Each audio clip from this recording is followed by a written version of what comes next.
Today, I am going to info dump like no other. Hey, what's up, Harvey? Today, it's Mebby, and there are very few things that match the level of happiness I receive from laying down with a sweet treat after a long week and turning on the Princess Diaries 2. And by very few things, I mean nothing.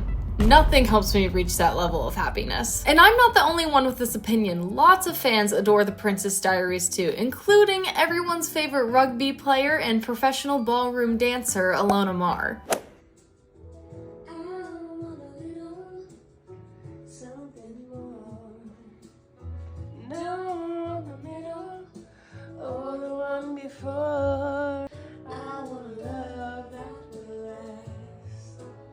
Oh gosh, I needed that. In fact, raise your hands if you like the Princess Diaries too. Yeah, raise them. Let me see them. Yeah, that's right. That's what I thought. Unfortunately, many critics do not agree with you or Alona and think that the film falls short in many ways in comparison with its prelude. And this fact has made me think about all the sequels that I've seen that have just been lacking in overall quality when compared to the original. Whether that be through cinematography, writing, music, or just the overall premise of the film, sometimes it's just like something is missing. But what the film is not missing is its level of fan service. They have plenty of that, trust. That is why, even though the quality of the film may be lower than expected, the fans still find some comfort in these sequels. So in today's video, and for my final project, we are going to be answering the most important question of my college career. Why do critics and fans have such differing opinions when it comes to sequels? Why are some people giving it grace and appreciating the film for what it is, while others are tearing it to shreds in a Reddit thread? That rhymed. That is, wow, I ate that. Well, it comes down to a lot of things, and to try to explain these differences, we're going to be using the 2001 classic, The Princess Diaries, and its sequel from 3 years later in 2004, The Princess Diaries 2. Before I start, I do just want to preface that there are some sequels that are just bad, like really bad. But then there are some, like The Princess Diaries 2, where production-wise, it is not that bad. Think Lion King, Back to the Future, Mamma Mia, The Princess Diaries. They aren't bad, but again, there's just something missing. Also, if you want more videos like this or are entertained by me in the slightest, please consider hitting that subscribe button. That would be so freaking cool. Didn't love that. And with all that being said, let's get into it. Imagine it's 2001. Low-rise jeans are in, heavy foundation and sequins are everywhere, and I wasn't even born yet. Truly dark times. However, in July of that year, one film came to save it all. After its release, The Princess Diaries swept tweens and teen girls off of their feet as it became the new iconic rom-com Disney movie, flingy little thing. However, contrary to popular belief, the Princess Diaries are not DCOMs, not even the sequel. If you're uneducated and don't know what a DCOM is, it's a Disney Channel original movie. These movies were theatrical releases by Disney, and their quality reflects that, such as their director. Both of these movies were directed by Gary Marshall, a director well known for his chick flicks, rom-coms, and feel-good movies throughout the 80s, 90s, and 2000s. Let's just say he had Julia Roberts on speed dial. And that's not even a joke, like they were friends. Because of this, it comes as no surprise that the Princess Diaries is a staple at every sleepover and wine night amongst girls and women across the world. I can guarantee you that nearly every time I have hung out with my best friends, the phrase, "Guys, should we watch The Princess Diaries?" has been uttered at least once. To which I usually respond, yes, of course, let's watch the sequel, but we'll get into my reasonings for that later. So why was this film cracked to us? Anne Hathaway. Enough said. But also, the basic premise of the film follows basically every teenage girl's in the 2000s dream situation. The film follows Mia, Anne Hathaway, an awkward teen living in San Francisco with her artsy single mother who has a fire pole in their apartment. As Mia slides down the pole to go to school, girls across the country are already feeling jealousy. And we haven't even gotten to the good parts of her life yet. Mia is, for lack of better words, a freak. Not like that. Not really. Not like that. Just kidding. She's just a bit of a wallflower with social social anxiety, and no curly girl hair routine. Truly, where is TikTok when you need it? She needs to get like the rice water and do the bowls, or some Maui mousse. I could give her some curl cream. I have it. Like, just a little would go a long way, I swear. Mia, her best friend Lily, and her best friend's brother, Michael, Michael, go to school and try to suffer through the school day. And Mia only gets halfway through because she throws up while giving a speech. She has a little bit of social anxiety. While out of school, Mia's mom tells her that her estranged grandma Clarice has called her, and she's asked to meet her after school. Who is Grandma Clarice? Julie Andrews, of course. Who else were you expecting? A literal queen in and outside of this movie. Over tea, Clarice drops a massive bomb on Mia. Her manager was literally not kidding when this line was delivered. It was straight foreshadowing. The tea is served, ma'am. Here, Mia finds out that she's actually Princess Mia, sole heir to a tiny made-up European country, Genovia, who, if you were wondering, they're known for their pears. I know you were on the edge of your seat for that one. And yes, here is where we get this iconic line. A princess? Shut up! Beg your pardon? Shut up. From this point on, Mia gets a makeover and enters Princess in training mode for preparation for the Genovia Ball of Independence Ball? Ball of Independence? What is it? Independence Day Ball. I was close. Throughout her transformation from this nerdy, awkward girl to slowly gaining confidence and straightening her hair, I guess, she figured out how to do that, people at school begin to treat her differently. And also her hectic schedule keeps her from spending time with Lily and Michael. To make amends, she tells Lily about this secret double life she's living, and somehow, yeah, that gets leaked. So like always, the paparazzi come to ruin things. The movie then follows classic rom-com Disney fashion. As Mia's schedule becomes more hectic, friendships fall out, she ruins her relationship with her family, she gets involved with drama with the paparazzi, and then her and her grandma Clarice have a big fight. It's a whole thing. After this fight happens, Mia says that she's gonna renounce the throne, but this has to be done officially at the Independence Day ball, in front of all like the diplomats and fancy royal stuff. Before the ball is set to take place, however, she reads like her father's letters very dramatically in a corner in her room. And here she decides, you know what? Hell yeah, I'm a princess. So she drives without a license and tries to make it to the ball, but then the car breaks down and she's stuck in the rain, and it's like, oh no, she's not gonna make it to the ball, and then everyone's freaking out. But guess what? Her grandma's security guard pulls up and he's like, vroom vroom girl, get in the car, we're getting you to this ball. She makes it to the ball late, cold, and wet, something I imagine we have all done once in our lives. And here she makes a speech about how she intends to keep her title and one day become Queen of Genovia. And yay! Everything's happy, her best friends forgive her, she kisses her best friend's brother, and everyone lives happily ever after. At least we can assume. Until the sequel. Many of the reviews for this film stated that it had something for everyone and praised Marshall for his mastery over the realm of feel-good movies. Cole Smithy writes, it's a near-perfect teen romantic comedy that hits its marks with panache and grace. Sure, some people had its gripes with its corniness, but it's a Disney movie. You're kind of gonna get that. But in the end, the movie was a success, grossing over $165 million in the box office worldwide on a budget of $26 million. This non-uniform fairy tale has remained iconic throughout the years and gained an overall positive perception from critics and fans alike. The sequel, however, received reviews like this: a brain-dead film that sucks the life out of its audience with an annoyingly overbearing screenplay. Credits to Michael Compton from the Bowling Green Daily News. But what did the film do to receive this kind of review? Well, the basic plot once again follows Princess Mia, Anne Hathaway, but instead of an awkward 15-year-old, she is a fresh college graduate who is about to turn 21. Instead of going to grad school or taking a gap year, Mia's post-grad plans involve becoming ruler of a country, which is so normal and so relatable. She goes to Genovia to train under her grandmother once again before becoming queen, but there's a little bit of an issue. During court one day, this evil goblin-looking guy, whose name is Viscount Mabry, Viscount. We're just gonna go with that. And not Viscount Bridgerton. Okay, there is a big difference. Anyway, this guy states that the law says that she cannot become queen until she is married to a man. But that's okay because his nephew actually has the rightful place to the throne should she not be married. After a lot of bickering and fighting, the court's like, okay, compromise. We're gonna give her 30 days to get married or the Viscount's nephew is in. This obviously unsettles Mia and Clarice as they're worried for the future of their country and how she is going to get married. I mean, the only way is an arranged marriage. So guess what they're doing? That's right, they're doing an arranged marriage.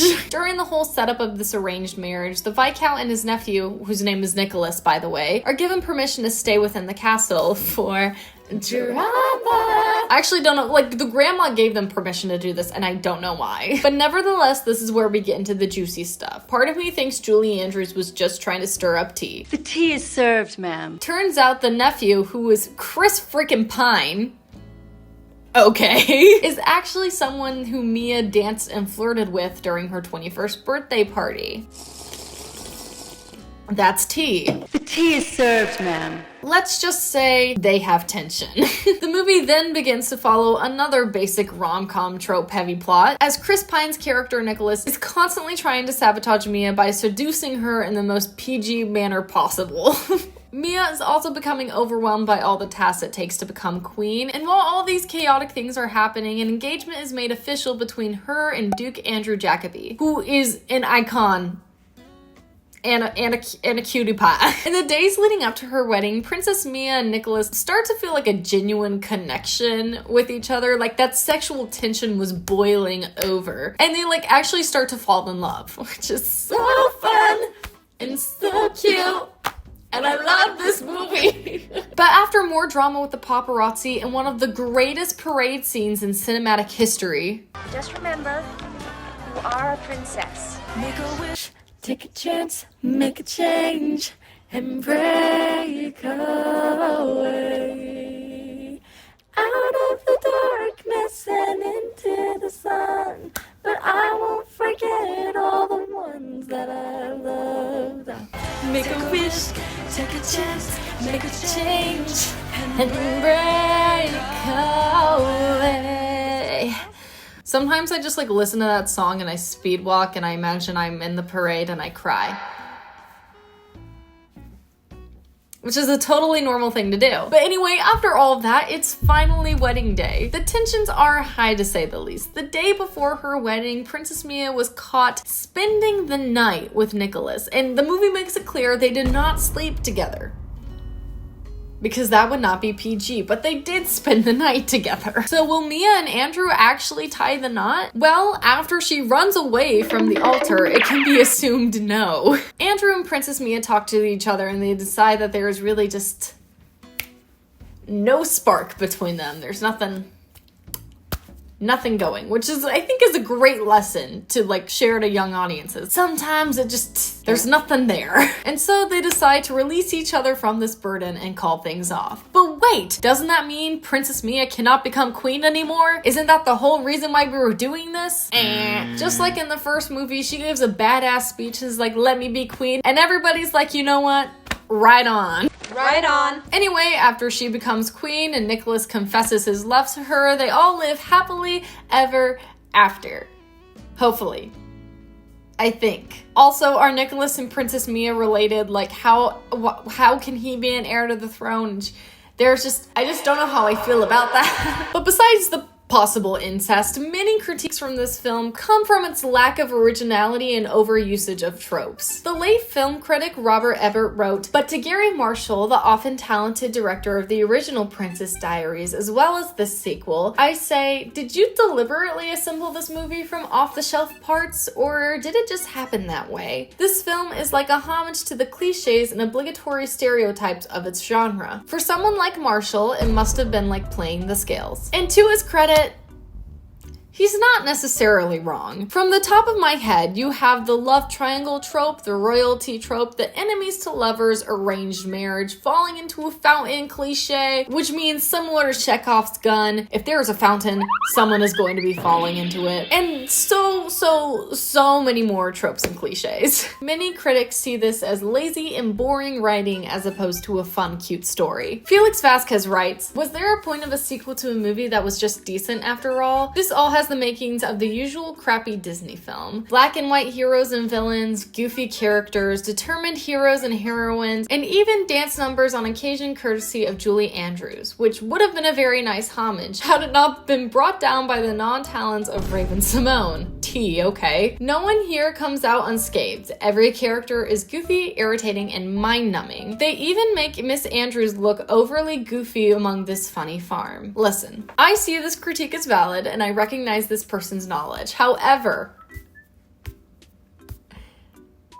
dragging Julie Andrews? That's gotta be where I draw the line. But I mean, there aren't only bad reviews of this film. Kevin Carr writes, I was actually quite surprised with what I saw. With the exception of a few folks, by and large, the film is getting lambasted by the critics. And the general consensus is basically this. I know this movie has been made for a specific demographic that is going to eat it up. It's still crap. And to this, I have to say, what's wrong with a movie made for a specific demographic that will eat it up? Was anyone really expecting any sort of high art from a movie like this? The bottom line is that I liked The Princess Diaries too. I thought it was a sweet film with a lot of heart. Sure, there are shameless Disney marketing tricks, like forcing a cameo for the overhyped, under-talented Raven. Dude, she's getting dragged in these reviews. What the heck?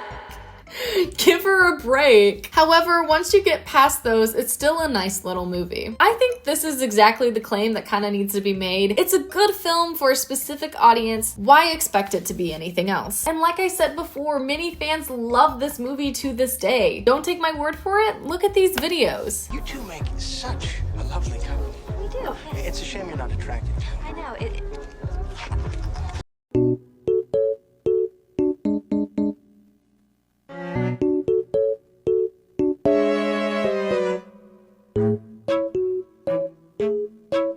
Sorry, that was a thirst trap. I don't know how that got in here. That really stumped me. I have no clue. Today I'm going to be discussing something that is very near and dear to my heart, and that is Princess Diaries 2. And you might be thinking, Grace, what about the first one? Listen, it was iconic. It did what it needed to be done, but it did what it needed to do to set up number 2. Within the first few moments of the film, Julie Andrews delivers this truly groundbreaking line. I've lived my life by this. These two invented enemies to lovers. Every single pair of enemies to lovers that came before them, no, these two reset the timeline. Their back and forth, their banter, the sexual tension. Like, I could feel the chemistry before I even knew what sexual tension and chemistry was. Correct. Mia Thermopolis, Grimaldi, Rinaldi was serving looks. This look was the peak of fashion to me at my young age. And let's go into the icon that is Julie Andrews. Because of this film, I truly felt like she was my grandmother. People that don't know, Julie Andrews went through a botched surgery on her vocal cords that completely ruined her range. And she had not sang publicly until Princess Diaries 2, and she sang Crowning Glory. The ground shook. And when her and Raven Simone broke it down with the beat, the tectonic plates shifted. Correct. In the mattress serving scene, I would have done anything to be able to do this. Every girl dreamed of having a sleepover that Miss Mia had for her bachelorette party. Don't you dare think I would forget about this scene. I don't know if Miss Kelly Clarkson got a Grammy for her song Breakaway in this film, but she should have. Exactly. Like, everyone can be a princess, and it's like, I'll spread my wings and I'll learn how to fly. The ground shook when she's like, I have my own mall. That was history. That was history. That was a in summary, fantastic Princess Diaries impression. 2 Royal Engagement is the best movie of all time. Julie Andrews and Miss Anne Hathaway deserve all of the awards. And I would give my firstborn for number 3. Me and this girl need to queen out together because I agree with every statement she's making. I feel like the transition between this movie and the first one is so smooth. The Princess Diaries 2 has a completely different setting, but it actually fits with the first one. One of the things that makes this such a great sequel is that Mia is still just as clumsy and awkward as always, but she's also grown into her new role. I love that she's not just relearning the same lessons she learned in the first movie. I feel like a lot of sequels do that, and it's so dumb. But not only does Mia keep the growth that she got in the first movie, she continues to grow. And to me, the growth that she experiences in this movie and her transition from princess to queen makes the first movie feel more complete, and that's why I like it better than the first one. I think John Rhys Davies makes a great villain, and I also love Nick, and I desperately want to see a third Princess Diaries movie so that I can see them actually get married. But at the same time, I also really like Andrew. I know they're not in love, but Andrew is like the perfect boyfriend, and I just kind of wish she had chosen him. I don't know, I guess Mia just has a lot of good options. Low-key This movie me. is just as funny as the first one with the same amount of iconic moments, which is saying a lot. This movie makes me so happy, and it's really good. I think, like, the most important part in these reviews that I just showed are the fact that, like, both of the people said, like, this movie just makes me so happy. That's the goal of this sequel, truly. It just made people happy. It was low stakes, it was fun, and it was corny, which leads me to my comparison of them. So, after reviewing both of these movies, how do they compare? Although they have the same director, many people pointed out how the sequel is definitely some of his weaker writing. Even though it's based on a novel, the first film still holds a lot of fresh individuality. I think it also feels less suffocated by these basic tropes, because at the end of the day, the first film is about Mia discovering herself, her true calling, and finding confidence in that. And compared to the sequel, where it's less about Mia finding herself and more about finding who she wants to marry, it makes sense why some people might feel a bit of distance between the characters and the message of the film. But with this happening, why do so many fans like the sequel, if not better than the original, when its flaws are so visible to the critical eye? At the heart of it, it's because we like corny. We like the classic rom-com tropes with little to no high stakes. We like the buildup of tension between two characters that can't be together. And we love it when it all works out in the end. However, from a critic perspective, this often means that it's a boring plot with lots of filler and no real overall theme that contains cinematic value. Sure, there aren't dramatic angles or a heart-clenching scene that leaves you on the edge of your seat, but there is an amazing soundtrack and a cast that features Julie Andrews and Anne Hathaway, so can you ask for anything else? In my own perspective, yeah, this movie is like reading a fanfic, as many sequels are. But I kind of like that. I can recognize that this movie lacks originality, is suffocated by tropes, and has a weaker message in comparison with the first one. That's not an issue for me. But claiming that that means that this is a bad movie, that kinda is an issue for me. The Princess Diaries 2 is the true epitome of a comfort movie. You get to see your favorite character all grown up, getting involved in hijinks, and finding true love. You get to watch Queen Clarice. I can't say her name. Queen Clarice. You get to watch Julie Andrews, okay? You get to watch Julie Andrews and her security guard rekindle their love after years of friendship and a work relationship. And you get a low-stakes continuation of the first film that has enough plot where it still is somewhat interesting, engaging, but not so much that it becomes stressful and overwhelming. Was anything in this film necessary? No. Did the original chick flick really need a sequel? No. But does it still warm my heart and calm me down after a long day? Yes. Yes, it does. And I will be seated for that third movie that's probably coming out, I think. It's kind of confirmed. I'm not sure. But trust me, I'm seated. I don't know when it comes out, but it's already gotten a standing ovation from me. We need comfort movies, even if they aren't the most critically acclaimed masterpieces. Sequels provide fans with the opportunity to engage with media in new ways and expand upon the world that they already know. Even if this isn't always executed in the right way, that doesn't mean we can throw away these films and label them as something that doesn't matter, because to some fans, it might matter a lot. And with that, I hope I was able to answer this earth-shattering question of why fans and critics see sequels so differently. Thank you, yes, thank you, yes. I'm here all night. Actually, no, the video's ending soon. I'm not here all night. Hopefully not. Fingers crossed. I hope what I said in this video made sense, both for my grade and my class, and for you guys, anybody else watching this video besides my professor. I know this content is a little bit different from what I usually do, but I really enjoyed writing this script, even if I felt a little brain dead after. I love the Princess Diaries, guys. I'm going to watch this movie tonight, and probably the sequel too. Who needs finals? I'm just going to watch the Princess Diaries. And with all that being said, if you guys have any thoughts or feelings about the video, feel free to type that in the comments below. And while you're down there, you can hit the like button, and while you're down there, you can hit the subscribe button. The majority of my viewers are not subscribed, so I think we should fix that. And yeah, I hope you guys enjoyed the video. I hope you guys are having a great day, and I love you. Bye. I don't think I have anything else to say about the Princess Diaries, is what I would say if I was a fake fan. I actually have so much more to say about the Princess Diaries. We did not even tap into it. I am just going to look at thirst traps of Chris Pine all night. Just kidding. I'm not gonna do that. That would be weird. That'd be super weird, guys.